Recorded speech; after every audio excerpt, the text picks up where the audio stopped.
Natuyo na nga ho lahat ng mga binuhusan nila kahapon. Kaya naman binaklas na nila lahat ng mga pamorma. At sa loob nga ho ng 4 na buwan, ganito na nga ho ang itsura ng aming pinapagawang bahay. Bago nga ho kami pumunta sa site, bumili muna kami ng Buildtrite. Etong Surfix Cement Grip nga ho yung pinapabili nila sa amin. At eto nga hong si Willie, yung galon-galon nga ho yung hinahanap. Kaso wala na nga siyang makita, kaya 5 maliliit na nga lang kinuha niya. Pampatibay nga daw ho ito ng poste. Dahil nagpapalitada na nga din ho sila. Pagdating nga ho namin, nakakabit na nga ho yung hamba sa main door. At dito naman ho, nagbibistay na din. At yung iba nga hong nabistayan, sinasako na din. Sa ngayon, 2 skilled nga ho muna yung nagpapalitada. Dahil yung iba nga ho, nagbabaklas ng mga pamorma. At yung iba naman, nagkakabit na rin ng mga hamba. Marami-rami nga rin ho silang ginagawa ngayon at may kanya-kanya din silang mga toka. Etong aluminum nga ho yung pinang-fa-flat nila para nga daw ho magpantay yung palitada. At meron nga rin ho silang tansi dyan na sinusundan. At dito naman ho sa taas, tinanggal na nga rin ho nila itong mga pamorma sa hagdan papuntang attic. At sobrang dali na nga lang din ho umakyat dito. Kaya kahit sobrang init, umakyat na din ako. At wala na nga rin naman ako magagawa dahil sunog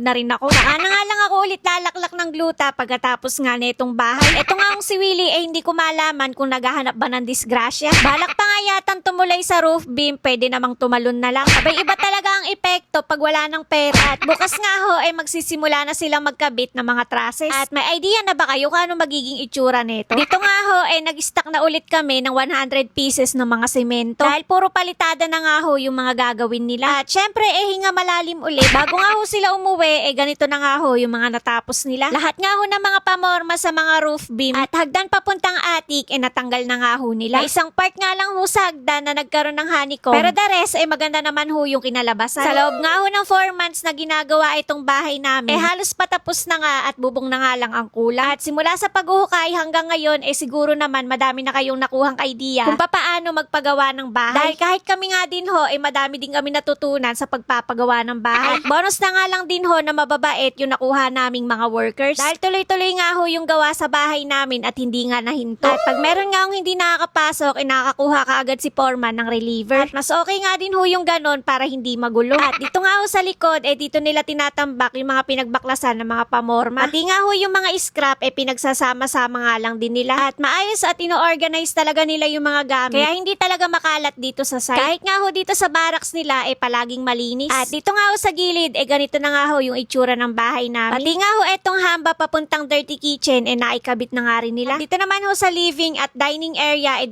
pader na nga ho yung napalitadahan nila. Tapos nga daw ho yung kapal niyan, kaya marami-raming buhangin pa yung uubusin niyan. Pati nga ho yung kwarto dito sa baba, nalagyan na rin pala nila ng hamba. At eto nga ho mga scaffolding, mukhang mag-extend pa nga ho kami ulit ng isa pang buwan. Nasa 18,950 nga ho yung rent namin dito. At kung magpapagawa nga ho kayo ng bahay from the scratch, bilhin nyo na nga lang din ho lahat. At ibenta nyo na nga lang din ho pagkatapos ng gawaan ng bahay nyo. Halos pares nga lang din ho kasi ng magagastos at ilang buwan nga din ho magagamit. Pero eto mga GI pipe, kami na nga ho yung bumili niyan. Abay, baka gusto niya na magpagawa ng bahay sa amin at kompleto na kami ng gamit. At parang gusto ko na nga rin ho kasing panindigan yung pagiging engineer ko. Abay, sayang naman yung mga natutunan ko kay ChatGPT pagkatapos nitong bahay namin. At hanggang dito nga ho muna ulit yung update ko sa inyo ngayong araw. Kaya naman, wag mong kakalimutang i-follow. Bukas na lang uli!